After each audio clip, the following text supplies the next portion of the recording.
Wait, what did you say? The office of Mark's wife was where he was. It was she who held the position of head honcho of the division, the big chief. On the other hand, Mark was a lowly account representative who was quite a bit lower on the hierarchy of the corporate hierarchy. At first, he felt a little anxious about her joining the team. However, taking into consideration that there were multiple levels of management between them, he believed that everything would be fine. I don't know. Your numbers are way down, Mr. Waxman. You were the worst performer of the year in your division. I'm afraid we had no choice. X is waiting outside to escort you to your office to collect your things. One of their 2 security guards, Xavier, was represented by the letter X. In order to maintain a more professional demeanor, they had always addressed each other as Miss and Miss when they were at work. According to her, she chose to keep her surname for reasons related to her professional life. However, everyone in the office was aware that they were married. During the time that she was being promoted, he even had a photograph of her shaking the hand of the chairman of the board on his desk. That's it? 9 years of loyal service to this company and I'm terminated because my numbers are off? If you had bothered to listen to me, you would know that. Please stop. The decision has been made. Let's not make it any harder than it has to be. It was for some reason that he found that to be humorous. Listen, Miss Patterson, I'm really sorry. All of a sudden, a black man weighing 300 pounds was present in the room with him. She must have pressed some button because such a thing happened. Xavier, would you please escort Mr. Waxman to his desk to collect his things? Best of luck to you, Mr. Waxman. Perhaps this will encourage you to try harder at your next position. Although X appeared to be embarrassed, he was occupied with his own work at the time. With a grin on his face, Mark looked at him. Come on, X. Like the lady said, let's not make it any harder than it has to be. While she was still speaking, Mark left the room and went out the door. Everyone refrained from looking at him, which indicated that the majority of them had already known about it. However, that did not in any way improve his disposition. He moved slowly, looking directly into the eyes of anyone who happened to catch a glimpse of him. Every time, they averted their gaze, and the women actually turned red in the face. As a result of the fact that he kept very few personal items in his office, it did not take 15 minutes for him to pack a single small box.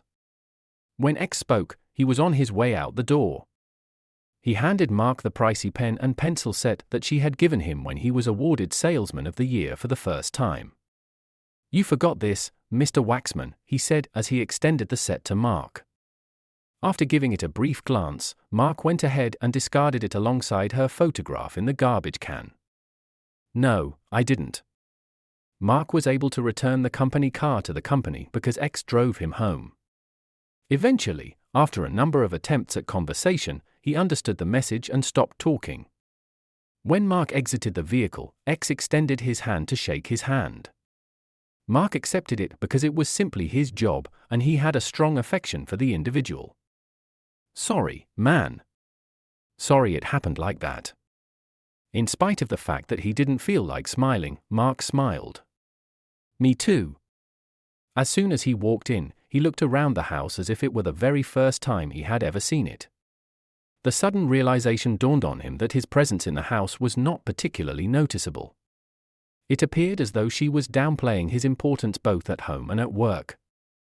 It prompted him to ponder whether or not he was experiencing a performance issue at home and whether or not he would be damned for failing to maintain his numbers.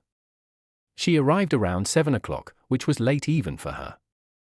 During the entire game, Mark did not even bother to look up from his baseball game. Hi, honey. Sorry I'm late. Meetings ran over. You know how the board loves the sound of their own voices. His response was non-existent, and he continued to watch the game. A moment of her attention was focused on him before she made the decision to try out a different track. What's for dinner? Over the course of their partnership, it had become customary for whoever arrived home first to prepare dinner. During the course of his investigation into their relationship, he had the realization that she had probably not prepared dinner more than a dozen times in the past year, and the majority of those occasions were due to the fact that he was away on business. Whatever you decide to fix yourself. I've already eaten. She only stared for a minute before she finally opened her mouth and began the most contentious argument that they had ever had in their marriage. Surely you're not mad about today. It was a business decision, honey. It had nothing to do with you personally. I still love you just as much. For an executive and a fairly intelligent person, I can't help but think in this case you're an idiot. And by the way, yes, I am angry. In fact, I'm pissed beyond words. You handled the whole thing very badly. Had I ever gotten an unfavorable review in all the time I'd worked there? Where's the paper trail of warnings, counseling, and reprimands? Sure, my numbers were down, but there's a very good reason. One you never bothered to discover. Stop begging. I'm sure I did the right thing professionally. It caught him off guard to such an extent that he paused for a moment before continuing. There was a smile on her face, and she began to speak, but he exploded. Screw you, the board, and every other asshole in the company. You were not professional. You were not reasonable. And you damn sure weren't interested in anything I had to say. Tell me, how much input did Adler have in this? His outburst left her in a state of disbelief. Before she finally managed to get it out, she made a momentary pause in her speech. He's been concerned for months and was very nervous when he brought me the numbers. You had gone from being one of our top producers to the absolute worst. I had no choice. I had to send the message that no matter who you were, if you didn't produce, you were gone. It was the only way I could keep the respect of the people under me. Once again, stupid. I've been thinking all afternoon now that I have some free time. When did you stop respecting me as a man and an employee? If you'd had the least bit of love for me personally or regard for me professionally, you would have handled this completely differently. You could have tried talking to me, given me a heads up, and if it got bad, you could have offered me a chance to resign. Do you have any idea how hard it's going to be for me to find another position? If I can't perform well enough for my wife, someone who is supposed to love me, why would strangers trust me to do a good job? You screwed me in this town. I'll have a hell of a time landing a job now, and it's not like I can whip out a glowing review from my old company now, is it? I've said enough. If we continue, we, or rather I, may say some things that can't be taken back. Why don't you get some dinner, and I'll finish watching the game? One more attempt was made by her. I never thought you'd take it so badly. It's just business, honey. We'll be fine, and don't worry about a job. I make more than enough to keep us. He raised his hand in the air. Please stop while you're losing. I bet you'd love to turn me into a house husband. It would cement your reputation as a tough-as-nails CEO. I can hear them now, watch out for that one, she's so tough she fired her husband and turned him into a little house husband. Bet she's the one who's on top when they screw, if she isn't banging him with a strap on.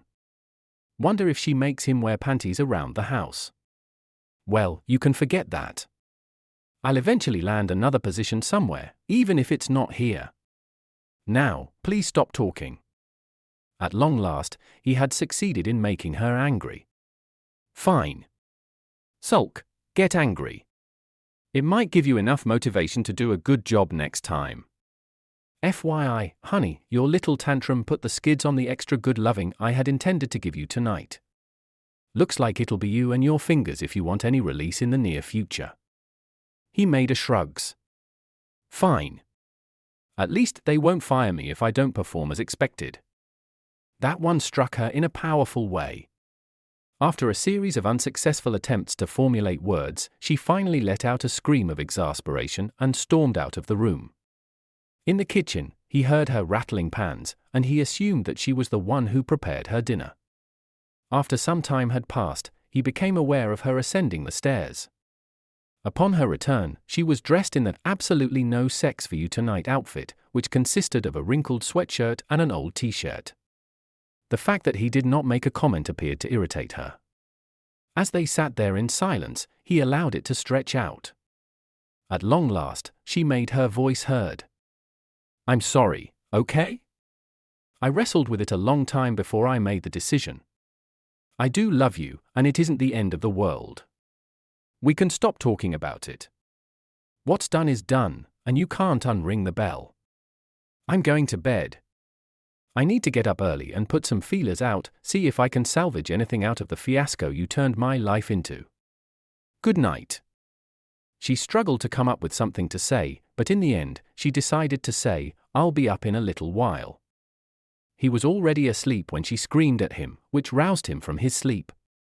It appears that she did not notice that his belongings were missing when she underwent the change. He was staying in the room that was the largest and had an attached bathroom, and he intended to remain there for some time.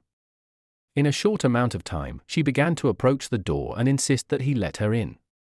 Mark had just turned back over, wondering how angry she would be when she found out that he had changed the lock on the door and that she did not have a key. After 10 minutes, he felt the lock rattling in his hands. At that moment, a few minutes later, he heard a sigh, and then there was silence. On the following morning, Jen brought her coworker her regular cup of coffee and a pastry, in addition to bringing her own. Since she was promoted to the position of secretary and then later to that of private assistant, she had been working with her. Jen had a deep affection for Bev because of the way she treated her. Bev was the only person in the company who Jen could confide in without fear of repercussions. After Jen pulled a chair up next to the desk, they proceeded with their morning routine, which consisted of drinking coffee and spending some time alone. Her supervisor sighed and asked, "How did it go when you got home?" "Not good at all. He said more swear words in 2 hours than I've heard from him in all the years we've been together. Apparently, when he's angry, the truth comes out, and he thinks very little of my management skills. He even moved out of the bedroom and changed the lock on the one he moved into. Have I told you he threw the pen set he kept on his desk in the trash along with my picture?" Jen looked at her boss with a sad expression on her face and asked, "Really? Why is he taking it so hard? I warned you, you should have left him some dignity. The way you did it was really cold, boss." "I had to do it that way. I was sending a message to everyone, no one is bulletproof if you're not performing to standard." "How did the rank and file take it?" "Truthfully? Well, Bev, it's divided. Most of the men and some of the women think you're a screaming witch. A few admire you, but it's very few. A surprising number are updating their resumes, saying that a company that fires people with no warning whatsoever is not a company they want to work for. 2 more of your salesmen say they've seen the writing on the wall. One already has an interview lined up, and I suspect that in 2 weeks' time he'll be gone. The other is thinking about relocating to be closer to his aging parents, and this is the incentive he says he needs." I couldn't believe what she was saying, Beverly. She had absolutely no intention of doing this at all. She was under the impression that if she demonstrated to them that she was serious about conducting business with the company, regardless of who it was, then everyone would be more motivated to work. She had no intention of causing a departure from the group. This has the potential to be extremely, extremely, extremely bad. She was aware that within a few years, she would be in the running for a board seat, and perhaps even the chairmanship of the organization. It's possible that this will significantly slow down those plans. By bringing her back to reality, Jen did so. "What are you going to do about your husband?" While she was still thinking about her job, she waved her hand in a dismissive manner. "Give him a little time and space, I guess. He really does love me. He'll come around."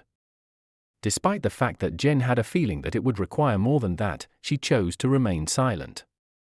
She had been faithful to Beverly throughout all of these years, but she needed a strategy to get out of the situation if things got worse or if people started leaving. On top of that, she was responsible for her own family. Mark was remarkable in his lack of productivity throughout the subsequent 3 weeks. He quit going to the gym, he stopped eating properly, and he was more intoxicated than he was after he stopped drinking. On the other hand, he did nothing around the house and left a mess wherever he got the urge to. In the beginning, Bev made an effort to be supportive, and she endured his cutting remarks until she finally submerged herself in silence. She did spend a significant amount of time at work, which he did observe. Clearly, she felt more at ease in that location, where she held the position of queens. Then, he went through a period in which he did not take a bath. When Bev had finally had enough, it had been 3 days. "For God's sake, Mark, man up. You stink, and you've got a pretty good start on a pot belly. You might like living like a pig, but I don't. I'm sorry, all right? I could have handled it better, but as you said, I can't unring the bell." Her expression became more relaxed. "Please, honey, I miss the old you. I miss you in our bed, and I miss you in me. It's been almost a month. Why won't you come back to me?" Putting his fingers in a wiggle position, Mark held them up. "I'm kind of involved now. They seem to love me and have never once complained about my performance or offered to terminate me. Besides, you're already in a committed relationship." Her skin turned white and then red. "You asshole. I have never cheated on you, not once in all the time we've been married. Although I have to admit, once the word got out we weren't getting along that well, I've had offers. We'll get back to that in just a minute. And you've cheated on me our whole marriage. Not with a man, but with a job. It will always have first call on your time. You will always put it first above any needs I may have. Know how many anniversaries we've missed celebrating together? 8 out of 13 years. Something was always more important at work than spending time with the man you supposedly loved above all others. Don't get me started on missed birthdays, the times you broke commitments with both our parents and good friends. Ever notice how rarely you see your parents now, or how many old friends we used to have that we haven't socialized with in years? You just never seem to be able to spare the time. I'm really glad now we never had children. They would think they were living in a single-parent home because they would never see you. As for your offers, how many have come from people higher in the organization? I can't imagine you screwing down. It would have to be someone who could help your career somehow." Simply by observing the distressed look that was on her face, Mark experienced a fleeting moment of sympathy for her. Despite the fact that it was the first time either of them had ever touched the other in anger, he quickly got over it when she slapped the hell out of him. The print was still visible on his cheek when he looked at it approximately 30 minutes later. "You son of a bitch. Don't you know I'm doing all this for us so we can retire while we're both still young enough to enjoy it? So I'm not Miss Congeniality, and I apologized every time I missed an anniversary or major event in our lives. And we agreed, no children. I couldn't afford the distraction, so don't throw that up to me. As for the offers, yes, some were from people who could help my career, but I would never have an affair because I still love you and could never betray you like that. You need to get your act together. So get showered, dressed, shaved, and let the woman who loves you take you out for dinner." She stopped, out of breath due to emotional turmoil and the lengthy speech she delivered. He smiled at her with a sad expression. "Sorry, I've already had dinner. 3 burritos and a large fry. And on the subject of children, I didn't want to be a biological dead end. I loved you so much at the time, though, that the choice was easy. Still hurt, though, when my clients used to pull out pictures of their families. What was I going to show them? We don't even have a dog. You are absolutely correct, the pity party needs to come to an end. I am going to take a shower, shave, and make an effort to behave like a real person before I go upstairs. At least for a while, I'll be going to the gym 3 times a day. To be honest, what else am I supposed to be doing? Please accept my gratitude for the inspiring seminar." Despite the fact that she was very contrite and apologized when he got downstairs, Bev did not follow him because she was smart enough to know that she had hit her husband. She just stood there in shock from his words and the fact that she had hit him. "Please accept my apologies, but you have no idea how difficult this is for me. A good marriage like this shouldn't be allowed to be destroyed by a single business decision. Sorry to have to fire you, but it was in the best interest of the company to do so. Please accept my apologies. It was nothing more than business, as I have stated to you numerous times before. Doing so does not imply that I love you any less." He heaved a sigh and said, "Look, Bev, I get that you believe in your heart that you made the right decision. It was the final straw that caused me to be fired. Throughout our entire marriage, I have placed my career below yours, and I must say that I am finally done with it. I pray that the board chair will be able to keep you warm at night and that the raises and accolades will compensate for the fact that you will no longer have grandchildren to adore. I pray that your accomplishments will help you to fill the void of a life that is devoid of family and close friends. He paused for a moment before continuing, and is it difficult for you because you are regretting how you handled things and how badly you hurt me, or is it difficult because people are leaving all of a sudden? As a result of your actions toward me, you have established a hostile environment at work. You are no longer respected by people, they fear you because they are afraid that you will fire them at any time without any reason. It is impossible for that to be advantageous to a productive workforce. I actually had friends there, and whenever I see one of them, they fill me in on everything that happened. Don't look so surprised. And before you ask, I want to assure you that I am not trying to put you down in any way. It is only that you were confident in the actions that you took at the time. My curiosity is piqued as to how you intend to deal with the situation in the event that the number of attendees decreases and the chairman pays a visit. In the event that you do not already have a spin doctor, you should certainly look into hiring one. There was a soft sigh from Mark as he said, Bev, I really shouldn't do this, but I'm going to tell you right now that this is going to get a lot worse. In the coming weeks, you should be ready for whatever may come your way. Now, if you will excuse me, I have a significant amount of time to spend at the gym to make up for. When she finally drifted off into a fitful sleep, Beverly was lying in bed, feeling sorry for herself, and going over the conversation when it hit her. He said, I loved you so much at the time. She was still wondering if he still loved her when she finally fell asleep. After 3 days had passed, Beverly found herself sitting with Jen and completely expressing her feelings. I am at a loss for what to do with myself at this point. Every time I say something or make an attempt, he contradicts me. I am starting to comprehend that he has harbored these resentments for a considerable amount of time but has kept them bottled up. Since almost 8 weeks ago, he has not sexually touched me in any way. In order to keep the edge off, I had to purchase a vibrator, otherwise, I would be climbing the walls. The fact that he declined the job opportunity that I arranged for him is incomprehensible to me. There was no time for him to wait for me to arrive home. It was during the time that you were running errands for me that he came here and exploded.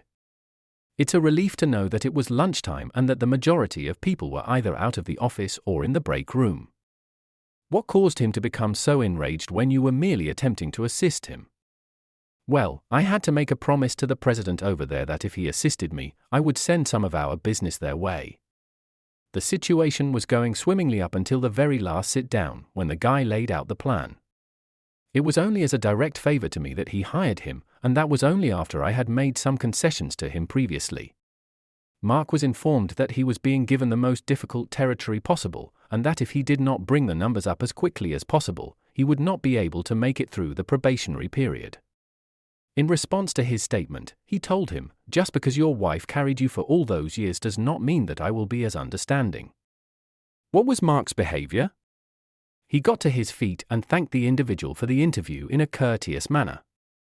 Next, he made a turn and left, coming directly to this location. I received a phone call from the president shortly after he left, and he yelled at me because he had just left. After that, he insisted that I honor the commitment I had made to him. The receptionist called and informed them that she had a gentleman who wanted to see Bev but did not have an appointment. At that moment, they changed the subject and began talking about general business. In the event that you would be so kind, he claims that he only requires 5 minutes. He claims that he has something to present to you. Bev requested that he be brought to her office because she was curious about him. He was a large man with a friendly face and was dressed impeccably in a nice suit and tie. He thanked her for her time and then proceeded to discuss the matter. I would like to address you as Mrs. David Waxman, or should I address you as Miss Beverly Patterson? For reasons related to my professional life, I am known by my legal name. How can I be of assistance to you today? An expression of genuine contrition appeared on his face as he handed her the documents. I'm sorry, but you've been served. Hello there. I'll figure out a way out on my own. After looking at the large envelope, Beverly passed out and came to on her sofa, where Jen and Xavier had placed her. Jen was using a cold cloth to wipe her face as she came to her senses. "Where did it all go? You fainted. Did I pass out? Just why would I pass out?" While Jen was holding the envelope, Bev began crying uncontrollably. It took her 20 minutes to cry it out. Bev asked Jen to open the envelope and tell her how bad it was. Bev's voice was shaking as she asked Jen to open the envelope. After opening it, Jen read through the contents with a great deal of concentration before carefully placing them on the table in front of the couch. She came dangerously close to passing out. The good news, Beverly, is that he's not filing for divorce. Bev began to smile once more, but Jen raised her hand and said, "He's doing something that is significantly more serious. As a result of wrongful termination and mental cruelty, he is filing a lawsuit against the company, as well as against you, Bob Adler, and the chairman of the board. Beverly, you have to get in touch with him as soon as possible and convince him to withdraw all of this, otherwise, your career in this field will be over. It is irrelevant whether he wins or loses, the negative publicity will be enormous regardless of the outcome.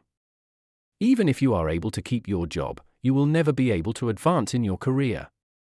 Beverly came dangerously close to passing out once more before she was able to pull herself together and drive straight home, making an effort to establish a new land speed record for a luxury SUV. The only thing she discovered was a note on the dining room table that read, "I'm sorry, Miss Patterson, but you've gone beyond the correct boundaries. It is pretty much a slam dunk, according to my attorney, and your board will do pretty much anything to preserve the confidentiality of the matter." The fact that I told her that I would not accept any deals and that I intended to make this information as public as possible caused her to become quite irritated. "Do not waste your time looking for me. As a result of her recommendation, I have relocated, at least temporarily. I continue to love you, even though I don't know why I feel that way. At the conclusion of this, I am willing to participate in counseling if you are as well. Perhaps we will be able to find our way back to each other, but I want to make an effort to do so at the very least. To add insult to injury, I recently started a new job, which is something I have never done before, and I am very excited about it. Let's talk in a moment." Beverly leaned back in the kitchen chair, watching her life and career go up in flames. Just when she thought her life couldn't get any worse, it did. 2 weeks had gone by, and the hearing was in 4 days.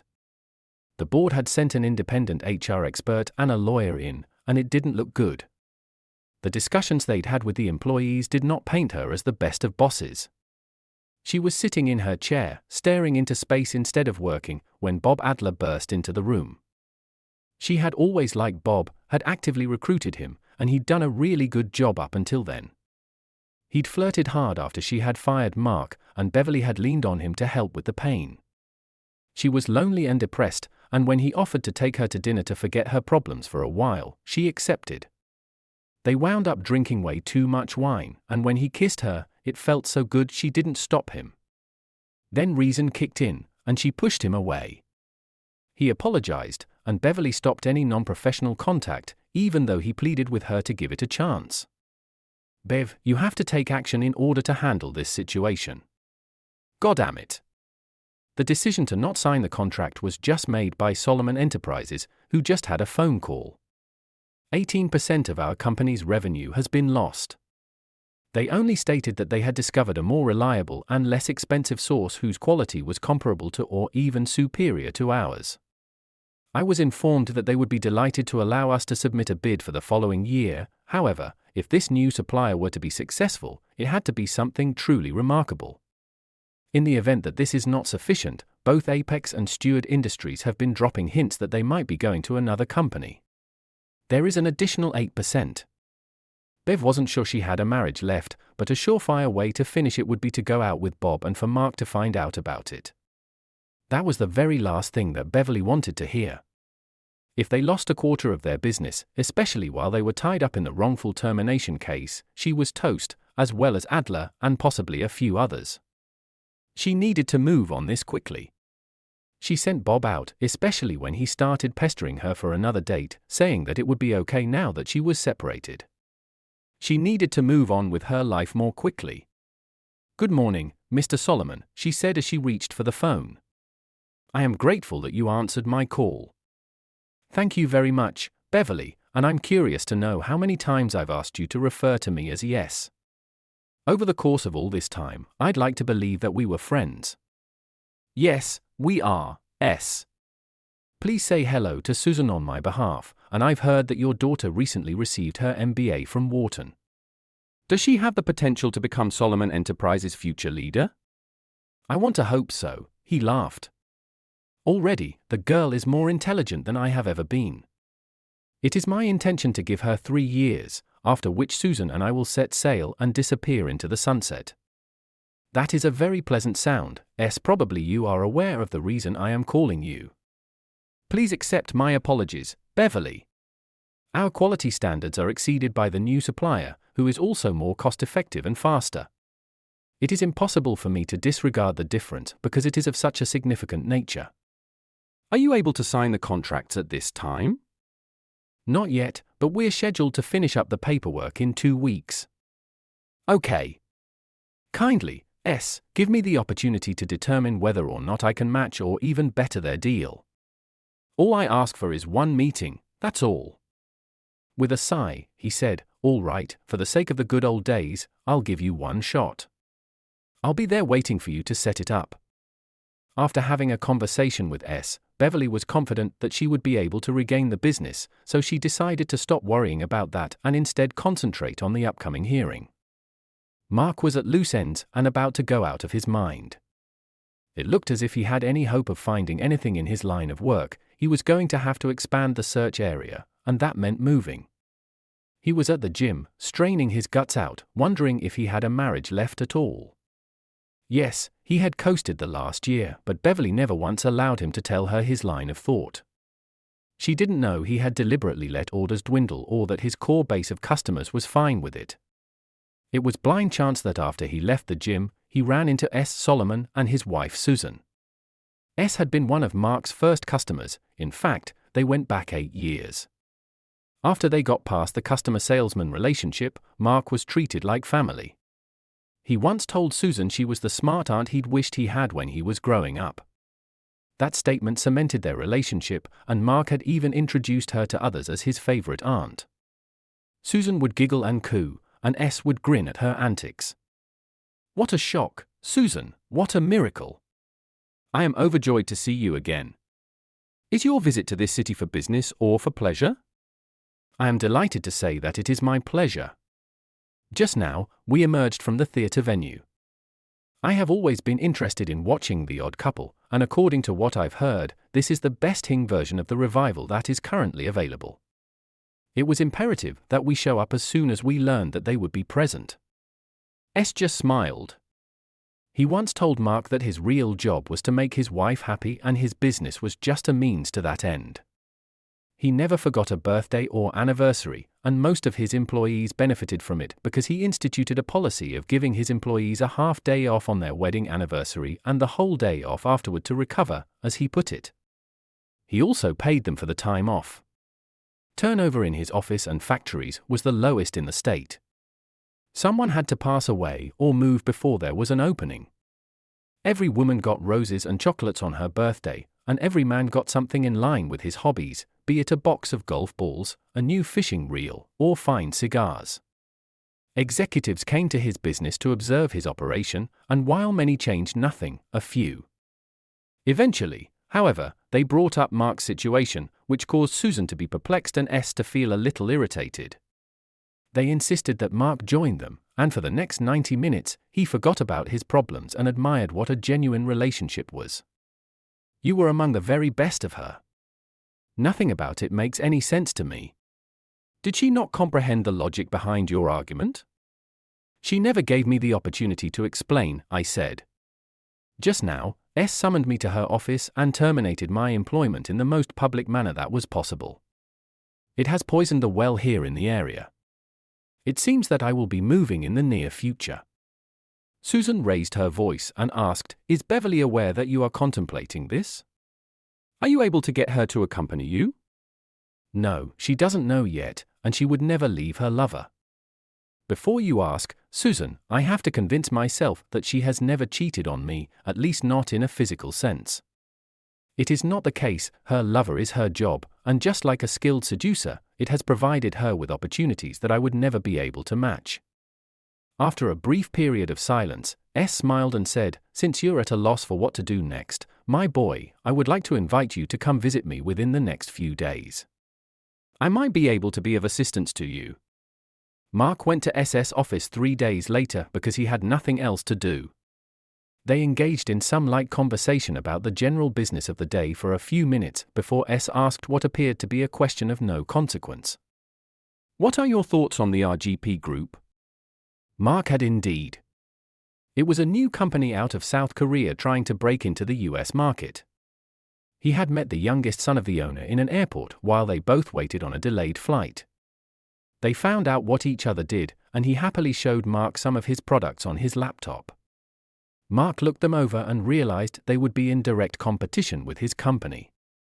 Luckily for his business, they were concentrating on the West Coast, far from his area of operation. He was a likable guy, though. His father had sent him to the US to knock on doors and get used to American ways. He had an entourage with him, but most were just as clueless as he was. Since they ended up in the same towns a lot, Mark kind of took him under his wing. Mark lost contact with him when they sent him to the Midwest, basing him in Chicago. Mark breathed a little sigh of relief. Their products were high quality, and their prices were almost 30% less than the company Beverly and Mark represented. Mark knew that S hadn't asked the question casually. Yeah, I know of them. I'm even kind of friends with the youngest son of the owner, but I haven't talked to him in over a year. S looked a little embarrassed. They're expanding into our area. I talked to a few people who've used their product, and all seem to be satisfied. I haven't responded to them mostly because of you. Your stuff is higher, but you always kept your word, always delivered on time, and always followed up if we had a problem. We, Stuart, and a few others took your advice when you demonstrated the latest version, and we've been retooling for the better part of the year, using up old inventory. I don't know about the others, but I have about a month's supply before I'll be completely changed over. We find ourselves in a unique position. RGP's version fits even better into our plans than your old company's version does. The main reason I wanted you to come by was to ask your advice and offer you a job. Instead of selling, why don't you try buying? My purchasing manager is retiring, and we still haven't found anyone we feel will fit. With your experience in sales, vendors would have a hard time trying to take advantage. After all, you know all the tricks, right? Besides, most either know you or know your reputation, so it'll cut down on a lot of haggling. What were you making before you got fired? And I don't mean now, I mean your best year. Stunned, Mark told him. Not a problem there. In fact, I can probably go 5 or 10 grand better and work in performance and savings bonuses. Why don't you give it a try? Even if it doesn't work or you decide it's not for you, it'll look good on your resume when they see you've done some work on both sides of the business. In the end, Mark decided to give it a try. It beat moving out of state, and he was a little excited about it. The first time since he got fired he was excited about anything. He went home to his apartment actually happy to be there. His former house was really her house, an edifice to her success. She'd often remind him in small ways that if their salaries had been equal, they could never have afforded it.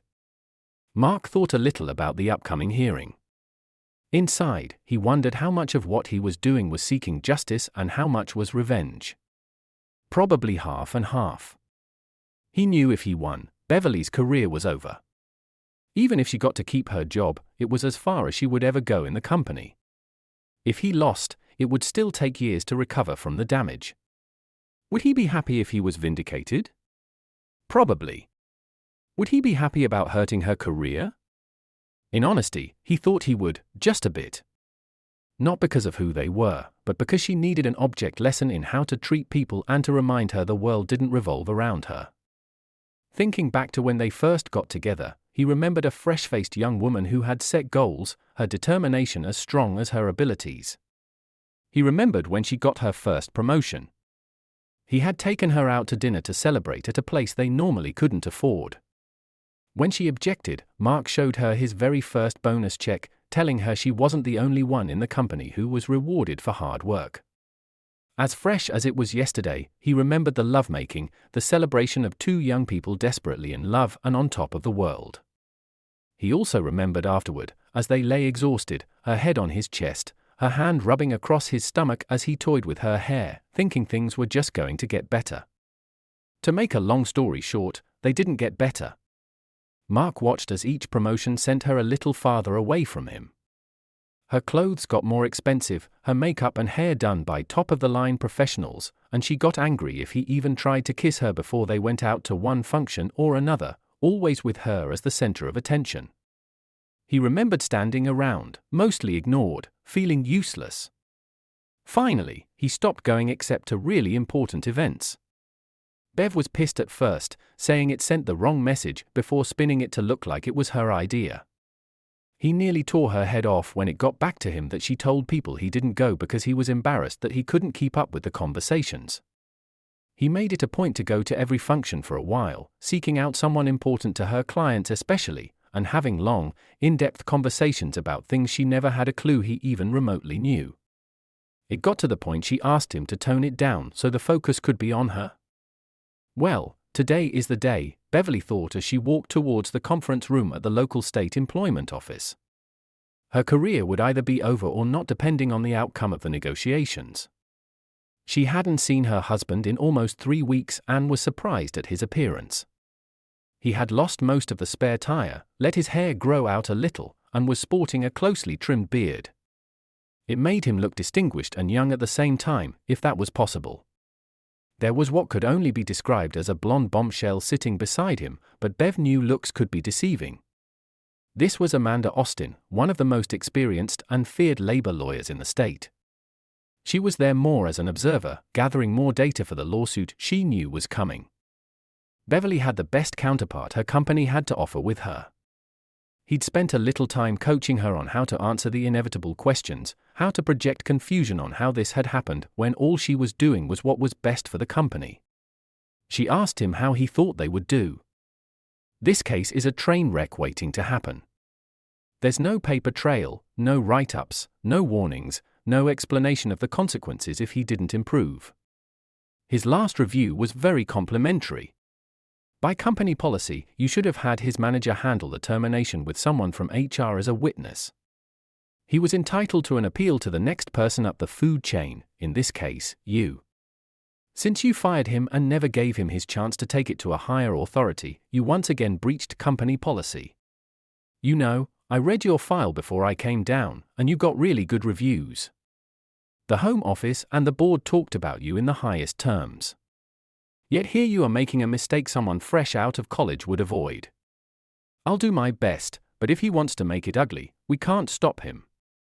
Have you talked to him at all lately? Does he have any idea the negative impact this could have on your future? Beverly had to admit she hadn't at the time, which made his frown deeper. And he probably knew almost exactly what would happen to me if it got bad. Everyone sat down, and the arbitrator started the meeting.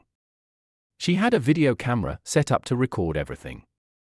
She started off by introducing herself as an arbitrator from the State Employment Commission and explained that while they may reach some kind of agreement, it wasn't binding until everything was written down and notarized.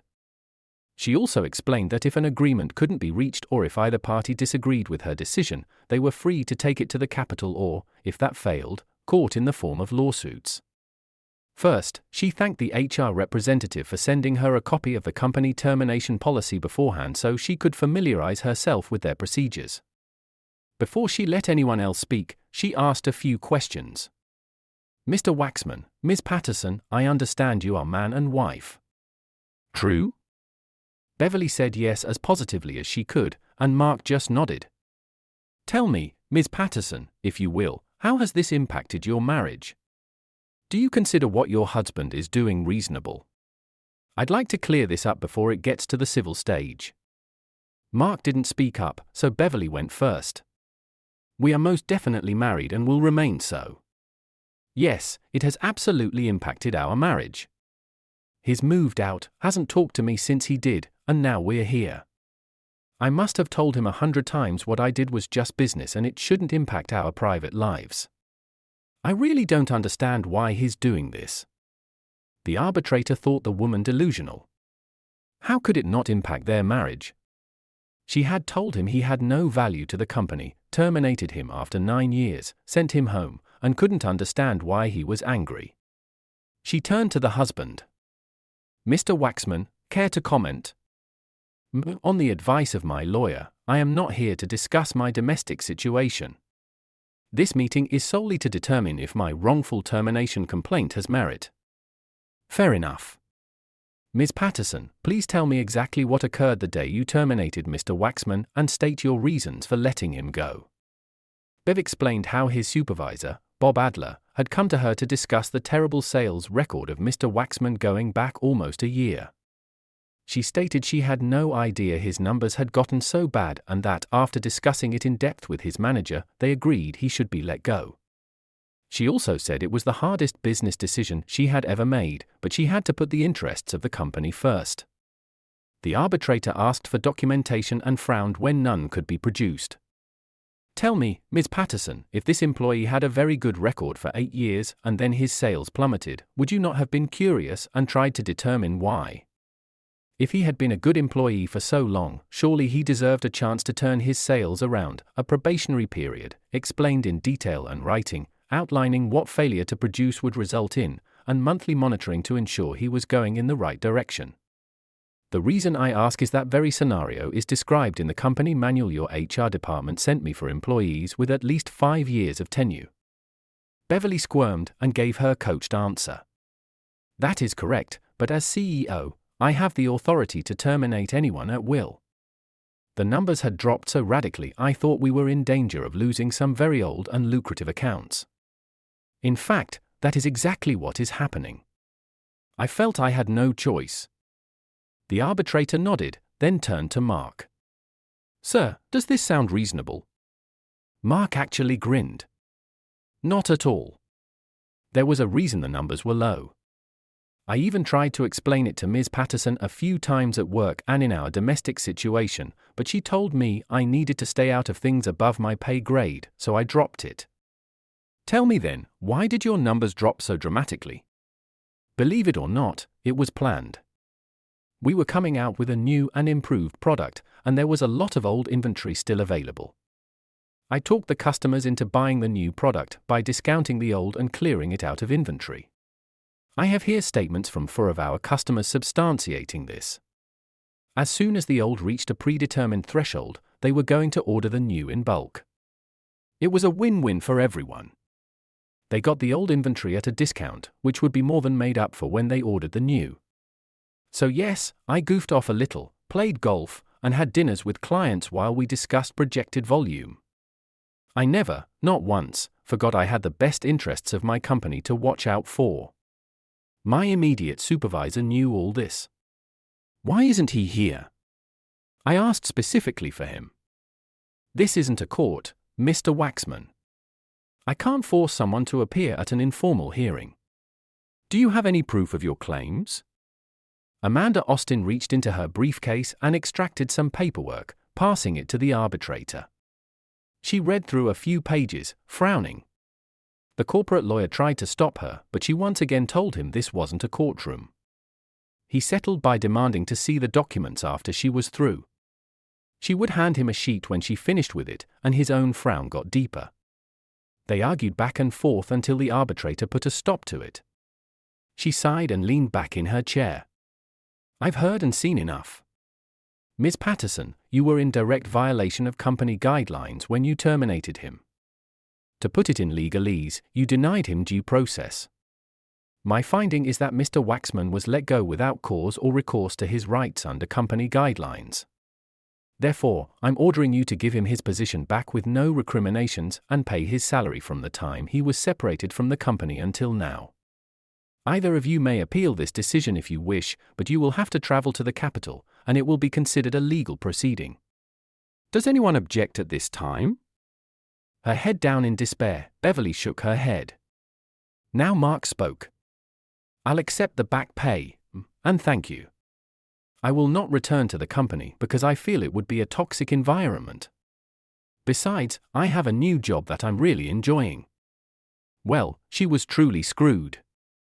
They realized her career was over, and she would be lucky if they let her stay with the company. Her lawyer and Marks had a few words afterward, and he was definitely still not smiling when he returned to the office. They went into a conference room, and he spelled it out. The hearing went pretty much as I expected. You need to make sure he gets that check as soon as possible. Amanda told me they were suing us, naming you, Adler, and the company in the suit. I told her to set a time, and we would get together and settle. Apparently, your husband doesn't want to settle, he wants to air it out in court and make it a matter of public record. That means that anyone with any brains can look it up. How many talented people do you think would look at that and not send us resumes? I frankly don't know how to proceed. Normally, we would throw a little money at him, and it would just go away. That won't work here because it's not about the money. You need to talk to your husband as soon as possible and get him to let us work something out. I would do that very thing, sir, if I knew how to get in touch with him. He's left me, changed his number, and just disappeared. None of our mutual friends have heard from him or even seen him. When he said he had a new job, it was news to me. This is a small market, and I would have heard if he was selling for someone else. I'll try a few of his friends, telling them it's extremely urgent, but I have no idea if they'll help. He left, saying as soon as he got the paperwork, he would return. Jen took Beverly out to lunch to cheer her up. It didn't really work. Jen, clever girl that she was, distracted Bev by talking about the upcoming visit to Solomon Industries. The old man has always liked you, Bev. Turn on the charm and get him back into the fold. Free words of advice here, while he likes you, he doesn't care much for Adler. I couldn't tell you why, but it's pretty well known that if, she paused, stopping herself from saying ex-husband, if Mark wasn't running interference, Adler would have angered him enough to have already left. Beverly's head was swimming. She asked herself why, as CEO, she didn't have that information. A small voice was starting to say she should have paid more attention to Mark when he talked about his job. She had finally admitted to herself, after half a bottle of scotch, that she had been minimizing his position for quite a while, and she was struggling to understand why. Mark had to think hard to try and figure out what he had gained. He had, without a doubt, destroyed the woman he was supposed to love and support. She would be extremely lucky if she got to keep her job or even stay with her company. Did he feel good about it? Not really. He knew how much she loved that job, how she loved giving out her business card with CEO on it. He did, however, feel vindicated. She had brought this on herself. Oh, it was a lot worse than what she would have done to just an employee, but it would have been just a matter of time before her arrogance and egotism drove her to do something just as stupid to someone else. Maybe she would mark it up to a hard experience and use it as a learning opportunity. Now that that part of their lives was over, Mark wondered if they had any kind of chance to get over it and remain a couple. He knew he would never return to the old relationship. It would be a full partnership or nothing. He was damn sure never going to live in that monstrosity she called a home. It was nothing more than an edifice to her success. Sad, really. It would have made a great home in which to raise children. Well, one thing he had to look forward to was the money. The back pay, almost 5 months' worth, was a nice chunk of change. Amanda was at his throat to settle instead of dragging it out in court, reminding him that the best revenge was living well. They had sued the company for $2 million, and she said they would probably offer 20% just to keep it out of the papers. She found out they were in the process of merging with a competitor, and this little incident would severely impact their worth going forward. Firing Beverly would really help at this stage, but it might save them some face. Mark liked the new town. It was half the size of the city he left, and the pace was more relaxed. The people were friendlier, and he couldn't ask for a better place to work. Best of all, the housing market was a little depressed, and it was possible to buy a lot more home with a lot less money than he would have spent back home. He grinned and shrugged at the thought. What did back home constitute exactly? He wasn't at all sure anymore. Mark even had his eye on a place that had been for sale for almost a year, a larger, older two-story on 6 acres of land. He didn't need that much, but it would be fun to own. The owners were getting anxious to sell, and he had a feeling he could get a really good deal. He researched it on the net, and it seemed solid with no major problems other than the roof. It was still good, but was 20 years old. He'd already decided that if he bought it, he would replace the shingles with tin. It was all the rage, and he had fond memories of staying with his grandparents on their farm in the summer, going to sleep with the sound of rain on the roof. That night, Mark dreamed, something he rarely did. Likely he dreamed all the time, but he hardly ever remembered them. This dream had him sitting on the front porch of the house beside a woman, both of them in a glider rocking gently while they watched 3 children, 2 girls and a boy, run around the yard playing with a ball. 2 dogs, one big and one small, chased them. A large calico cat sat on the railing, looking on, seemingly bored. In a wave of love, he turned to kiss his companion only to discover she had no face. He woke with a start and lay there, trying to figure out what it meant. Sighing, he got up, deciding to hit the gym on the way to work. It was going to be a busy day. Beverly didn't sleep well that night, and as she got ready for work, she noticed the bags under her eyes. She hoped it was just stress-related, but if they were permanent, well, she knew a good doctor. If anyone wanted to maintain in her world, they had to look like 25 but have 15 years of experience. She was looking forward to what was coming. The lawyer did a little research on Bob and came to her with disquieting news. It seemed he was in negotiations with the company they were merging with to take over her job when the contracts were signed. Corporate's directives were very clear: remove the cancer immediately. This time, however, Bev had all her ducks in a row. Jack, their lawyer, and Angela, a woman flown down from corporate HR, would be with her to make sure there were no mistakes. It rankled Bev a little to have them there. She was perfectly capable of handling it on her own, but recent experience taught her that this could be a good thing. Bob was surprised to find he wasn't going with her to see Solomon. By then, she had no reason to sugarcoat the reason. Solomon despises you, Bob. I'm trying to get back in his good graces, and bringing you along would undermine that. He seemed surprised, then got angry. Screw that old fart, Bev. His business doesn't mean that much to us. Do I need to remind you to remain professional here? I was never your babe, so you need to cut that out. If you think losing 18% of our sales base means so little, perhaps you're not as suited to your job as I first thought you were. You were pretty pissed when you heard the news.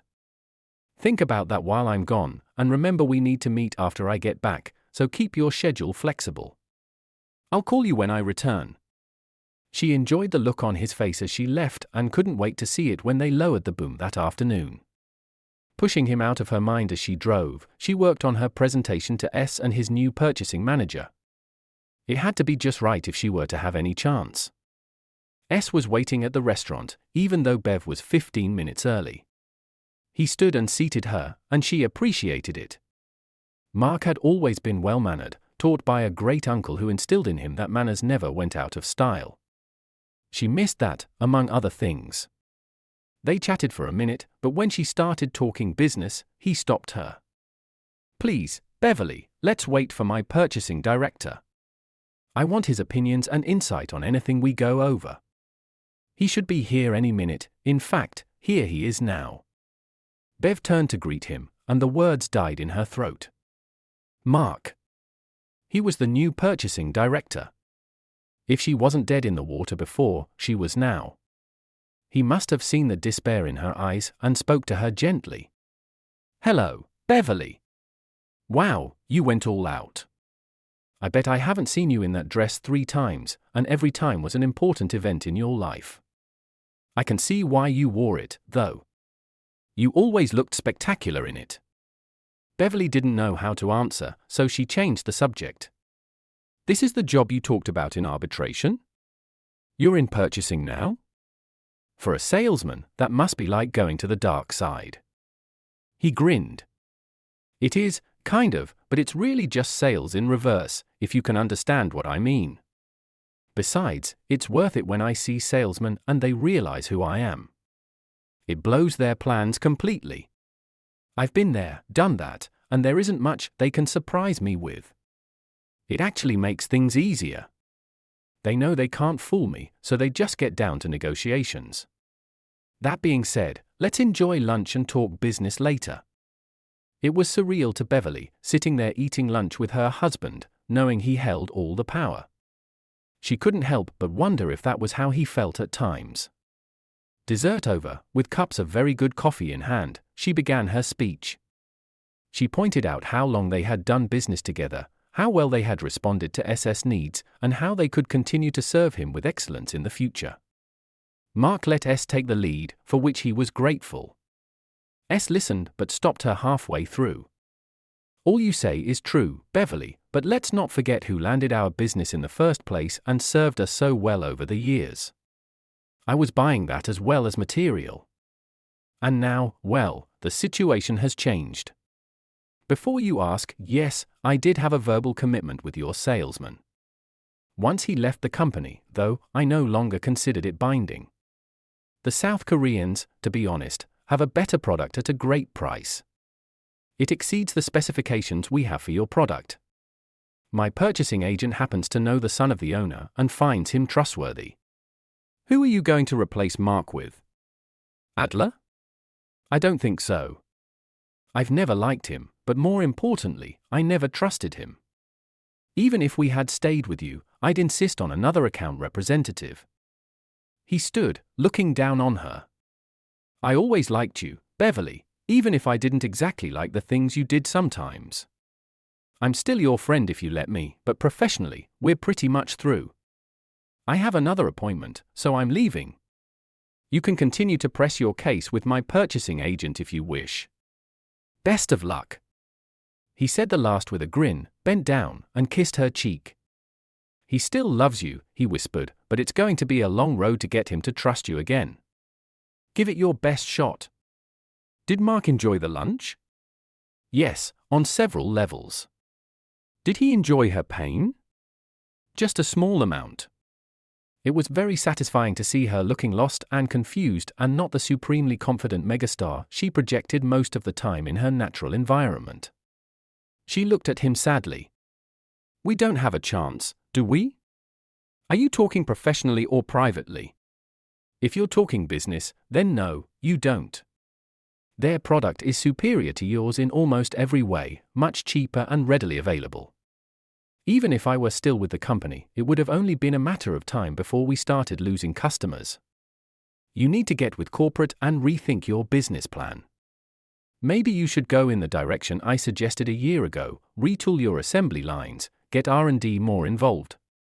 It's time to reinvent yourselves, or you'll be as extinct as the dinosaurs in a few years. Mark looked into her confused eyes and realized she didn't recall what he tried to tell her all those months ago. He was no business genius, but he was literate enough to read the writing on the wall. Then again, he didn't have power goggles on. Arrogance and egotism are their own rewards. They sat silently for a few minutes. Mark, she said in a timid voice, may I ask about us? Mark almost laughed, but stopped himself. Instead, he asked her as gently as possible, what us? You and me. Honey, please, you need to move back home so we can go back to what we had. I miss you very much. Mark got the impression that she was surprised by his reply. What us? There hasn't been an us for going on 3 years now. There was me, the ornament at dinners and parties, someone to come home to, but that's about it. I was just a minor supporting character in the movie of your life. Intimacy died between us years ago, Beverly, and I don't see a resurgence in our future. Before you say it, yes, we were intimate on rare occasions, but stop to think, how many times did I initiate it in the last 2 years? I'll give you a hint, never. I felt like I was just a human dildo there to give you release when you needed it. There was no foreplay to speak of before, and no snuggling after. As soon as you got off, you were ready to roll over and go to sleep, whether I'd gotten anything out of it or not. Don't deny it, instead, think about it, and you'll see I'm right. He could see conflicting emotions playing across her face, but he was on a roll, getting things he'd wanted to say for years off his chest. As for coming home, well, I'll never darken the door of that house again, whether we stay together or not. It was never a home, it was a monument to your success, and you fought me tooth and nail when I wanted to make changes. In fact, I have a bid in now on a home I think I'll really like. It's an older 2-story, too much house for me actually, but it has lots of room and a little acreage. Best of all, it already has a building that would be perfect for the workshop I've thought about for years and room for the vegetable garden I always wanted to plant. I'm sorry, honey, but after 8 years of living in your shadows, I've learned to love the light. Where does that leave us? It was so sad and forlorn that he toned it down. I couldn't tell you. I suspect we'll never be together as man and wife again. You have to respect your partner, and I haven't had that from you as a man or employee for quite a while now. I'm not a supporting character anymore, Beverly. I want my own show. I realize now that it's at least partly my fault we ended up like this, but at the time, I loved you so much that if it made you happy, I learned to live with it. And the more I gave, the more you wanted, until it got to the point I had nothing left to give. I suspect deep down that that is the exact moment when you realized you didn't need me anymore. You had minimized my impact on your life to the point that I was invisible to you. Really, it shouldn't be that hard on you, just carry on as you've been doing, and pretty soon I'll just be a dim memory. He stood, placing my hand on her shoulder. Go back to the love of your life, Bev, your job. And free advice, stay away from Adler, the man's a snake. I don't know how he got into your head long enough to scramble your brains, but step back and consider, what did he have to gain by poisoning your mind against me? Think about it, and don't worry too much. You've been too good for too long for this brain fart to wound you fatally.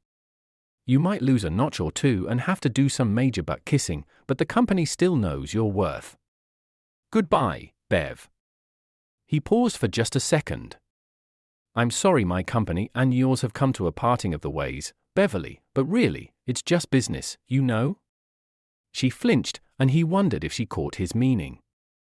It was the exact phrase she had used to justify firing him. Beverly wanted to sit for a while and digest everything, so she went to a park she'd seen on the way into town, parked, found a bench, and reviewed her life. Some of it filled her with immense satisfaction. She could remember every promotion, the hard work she had done to get it, and the immediate plans to move to the next level, until finally, she was at the top of her little food chain. Some of it filled her with unease, the anniversary she'd missed, always promising to make it up to Mark, the birthdays, the special events in his life, her parents, his parents, and their friends' lives, all missed while she chased the next deal. She remembered seeing the fleeting look of pain in Mark's eyes when the toddler of one of their friend's children tottered up to him with upraised arms. He cuddled the child, and for a moment, Bev had a vision, it was their child.